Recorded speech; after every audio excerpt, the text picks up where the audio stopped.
Eu confesso que eu sempre quis usar esse microfone estilo Madonna, mas essa é a primeira oportunidade que eu estou tendo, eu não sei muito bem como funciona. Obrigado. Bom,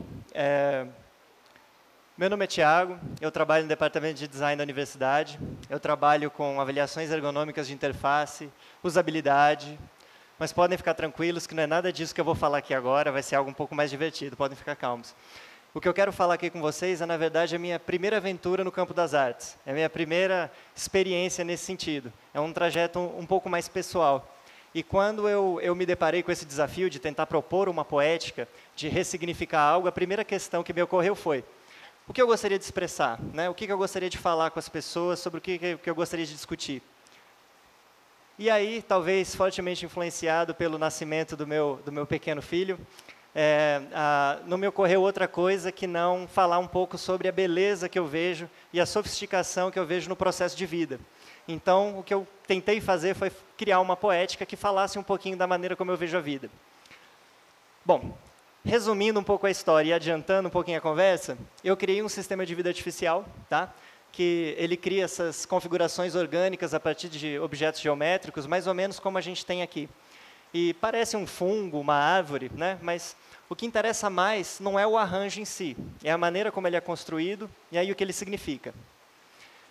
Antes de falar um pouco mais sobre esse sistema, eu queria propor um olhar para essa conversa nossa, para essa fala. Eu queria que vocês pensassem que a gente não precisa sempre ficar preso aos campos disciplinares da maneira como a gente encontra, né? Eu tinha um interesse de falar sobre essas questões, que são questões de biologia, mas eu sou designer. E eu queria fazer isso propondo por meio de processos computacionais.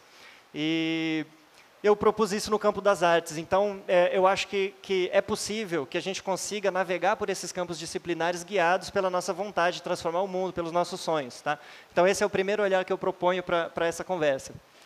Voltando para a poética, o meu objetivo, então, era de criar essa poética, né, que fosse concebida exclusivamente por processos computacionais. Tá? Eu não queria desenhar nenhuma imagem que fosse importada, e eu queria que ela representasse a lógica de manutenção e desenvolvimento da vida. Bom, para entender um pouquinho a vida, eu busquei no Schrödinger, esse Schrödinger mesmo, né, da física quântica, mas eu não entendi nada da física quântica, então eu busquei um outro livro dele que fala sobre a vida. Ele propõe a vida como um grande desequilíbrio energético. Existe uma tendência, né, de transformação da energia em matéria no universo. Tá? Essa tendência à acomodação existe e essas transformações fazem com que essa energia se torne cada vez um sistema menos reversível, que é o que a gente chama de entropia. Tá, okay? A vida, ela surge a partir de uma estrutura que foge um pouco essa lógica. Né? Ela surge de uma estrutura que, para existir, ela precisa consumir parte da organização desse universo. A gente precisa consumir a organização em forma de energia potencial, como o raio do sol, a respiração, os alimentos, e a gente precisa desfazer essa organização. E, a partir dessa desorganização desfeita, a gente consegue viver e devolver para o mundo um pouquinho de caos, no formato de calor, por exemplo. Tá? A partir desse processo, a gente é capaz de construir o nosso próprio corpo, é capaz de conseguir energia para se locomover, fazer as nossas ações, num processo que a gente chama de autopoiesis. E é a partir de interações de unidades autopoéticas menores que a gente tem a emergência de estruturas maiores. Estruturas que não foram previstas pelas unidades menores, mas que vão surgindo ao longo do tempo por meio de um processo de seleção natural. Essa seleção ocorre em pequenos passos. A gente não tem uma estrutura complexa o suficiente que seja capaz de surgir num passo único, a não ser que seja feita, né, pelos humanos. Mas, naturalmente, ela só surge em pequenos passos graduais. Tá? E a gente cria o que a gente chama de estruturas complexas, né, como a gente mesmo.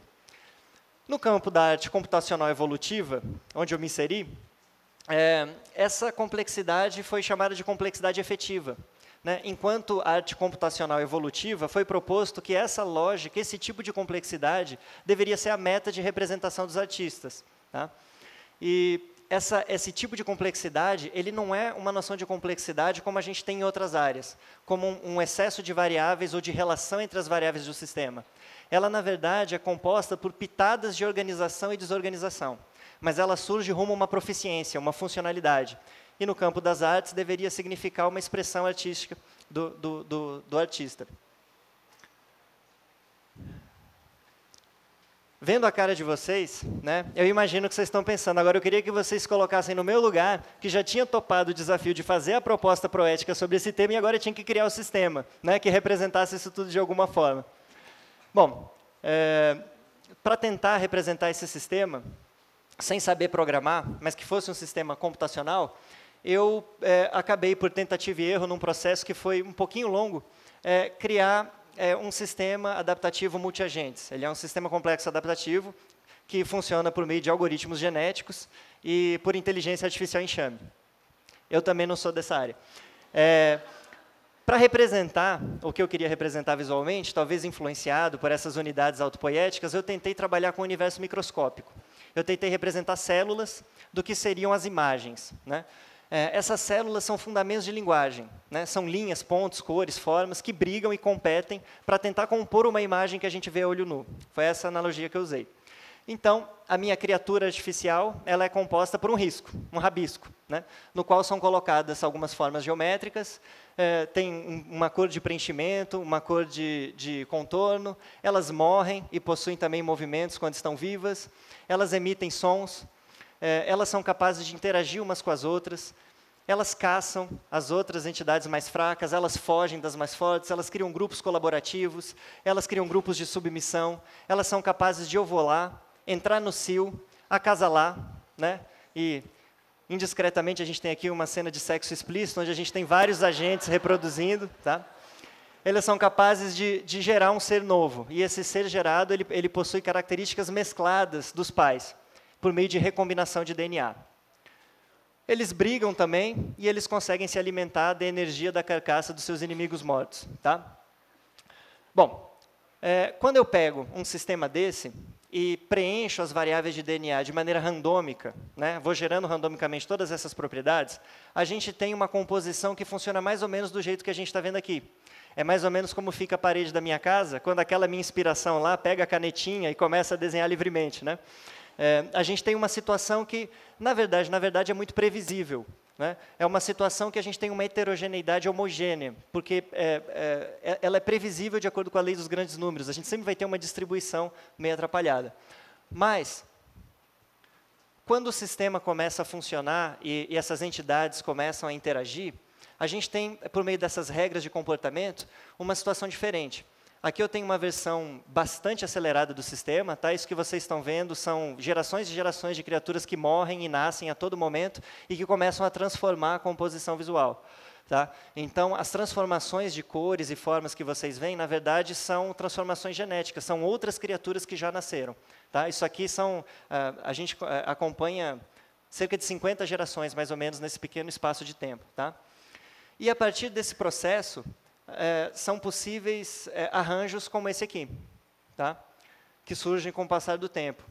Esse aqui, né? E o que é interessante com relação a esses arranjos é, na verdade, uma tentativa de compreensão do significado dessas cores e formas distribuídas, né? Elas representam graus de parentesco, elas representam uma variação do tipo de variabilidade genética que a população tem. E elas se comportam de maneira diferente, em termos visuais, do que aquele primeiro modelo randômico que a gente tem, que é muito comum com processos aleatórios gerados pelo computador, né? Essa situação do lado de cá, ela sugere um pouco mais a complexidade efetiva e uma intencionalidade no sentido de criação. No entanto, não fui eu que concebi, ela se auto-arranjou dessa maneira. Tá? Com relação aos sons, a gente tem também uma situação de som randômico. Esse é o tipo de som que o ambiente randômico produz. Um som igualmente randômico, com notas e instrumentos surgindo. Mas quando esse sistema começa a evoluir, uma nova situação de som também ocorre. A gente tem aqui, ficou baixinho, mas a gente tem uma espécie de jazz evolutivo, né, que surgiu desses agentes, com uma mesma afinidade de instrumentos e afinidade de tempos. Né? Mais ou menos o que acontece visualmente. Bom, com relação à pesquisa que foi feita, né, essa poética foi feita num contexto de uma pesquisa, deu tudo certo, né, eu consegui falar um pouquinho sobre essa questão da complexidade e os conceitos relacionados. Tem apenas um destaque que eu gostaria de fazer, é que por meio de uma poética no campo das artes, foi possível antecipar uma questão científica. Foi possível promover uma publicação falando da possibilidade de manutenção da variabilidade genética de uma população por meio de recombinação de DNA.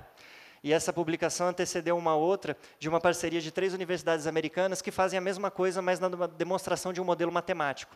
Então, às vezes, nem mesmo essa fronteira entre arte e ciência que a gente encontra por aí, dentro do ambiente acadêmico ou fora dele, elas não são tão rígidas como a gente, às vezes, imagina, né, como a gente encontra. Voltando para a questão da poética, o que eu gostaria de compartilhar com vocês não é nenhuma dessas questões de pesquisa, mas na verdade, um pouco das discussões e das reflexões que surgiram da pesquisa a partir do contato das pessoas com o sistema interativo nas mostras de arte ou nas instalações que foram feitas, né? A primeira delas, são só 2, eu prometo, a primeira delas é sobre uma sensibilização e uma reflexão que foi feita com relação ao impacto das nossas ações em ambientes em sistemas complexos, né? Então, as pessoas começaram a perceber que o tipo de ação que a gente promove pode ser colaborativo ou extremamente destrutivo nesse tipo de sistema, quando a gente consegue ampliar um pouquinho a escala de tempo de observação do sistema.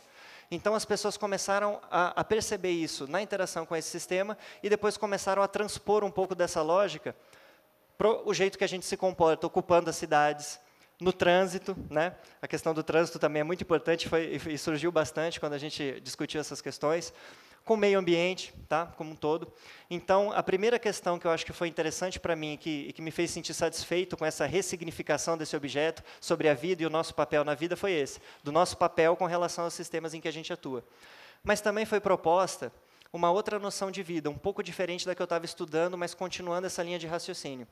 Foi proposta uma percepção da vida como um processo que não é mais um processo individual. Eles abandonaram a noção de vida enquanto propriedade individual. Foi proposta uma noção de vida enquanto propriedade coletiva, né?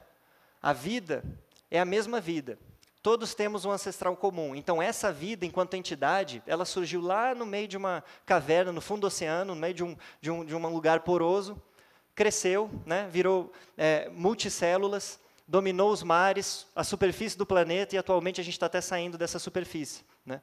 Então, essa vida multicorpos, assim como um corpo tem várias células, ela é uma entidade um pouco diferente da maneira como a gente percebe a vida no nosso dia a dia. Ela é uma vida de corpo disperso. Ela é uma vida que, se a gente consegue imaginar uma escala maior de tempo, que é a escala no qual esse processo se dá, ela é extremamente mutante, extremamente adaptada. Ela se transforma a várias situações, né? E ela não só se transforma, mas ela continua se expandindo e crescendo nesse universo. Então, os nossos corpos morrem, eles morrem, mas a vida em si, ela continua existindo. E ela não só continua existindo, como ela se expande, mesmo estando naquele universo com uma tendência absoluta ao decaimento. Então, dentro dessa noção de vida, enquanto desequilíbrio energético, enquanto propriedade coletiva, ela é um modelo extremamente frágil, né? É um modelo sofisticado e é um modelo altamente improvável, porque ele emerge de uma série de interações, né, de outros elementos menores, tá, que ocorrem numa escala absurda de tempo, para as nossas escalas perceptivas. Tá? Então, apesar disso tudo, a gente faz parte desse processo, a gente está inserido nesse sistema. Tá? Independente da nossa vontade, querendo ou não, colaborando ou não, tentando visualizar isso ou não, a gente faz parte desse sistema, independente das nossas intenções. Por isso, a sugestão que fica é, nós damos o nosso significado para a nossa própria vida. Somos nós que fazemos isso por meio das nossas ações. E esse é o pensamento que eu queria compartilhar com vocês sobre a minha poética. Obrigado.